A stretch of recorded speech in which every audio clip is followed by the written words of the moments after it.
श्री स्वामी समर्थ सगळ्यांना. श्रावण महिना सुरू होणार आहे, तर श्रावण महिन्यामध्ये कोणत्या सेवा पारायण करावे, त्याच्यामध्ये तुम्ही जी नित्यसेवामध्ये भगवान शंकराची सेवा आहे त्यातल्या सगळ्या सेवा तुम्ही घरामध्ये करू शकता.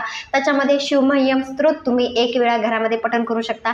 त्यानंतर 12 ज्योतिर्लिंग स्तोत्र जे आहेत ते सुद्धा एकदा घरामध्ये म्हणू शकता कोणत्याही वेळेमध्ये. त्यानंतर जी शिवलीला अमृत हा ग्रंथ आहे त्या ग्रंथाचं पारायण तुम्ही 7 दिवसाचं असेल, 3 दिवसाचं असेल किंवा 1 दिवसाचं पारायण तुम्ही श्रावण महिन्यामध्ये करू शकता. त्यानंतर गुरुचरित्राचं पारायण घरामध्ये करू शकता.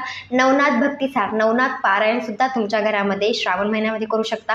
त्याचबरोबर स्वामीचरित्र सारामृत जे आहे त्याचं सुद्धा पारायण संकल्पयुक्त सेवा करू शकता. 11 दिवसाची, 21 दिवसाची, 108 दिवसाची सुद्धा तुम्हाला सेवा करता येणार आहे. जेवढी सेवा करणं होईल तेवढी सेवा करायची आहे. त्याचबरोबर भगवान शंकराचं नामस्मरण करायचं आहे. ओम नमः शिवाय, नमः शिवाय किंवा श्री शिवाय नमस्तुभे. श्री स्वामी समर्थ.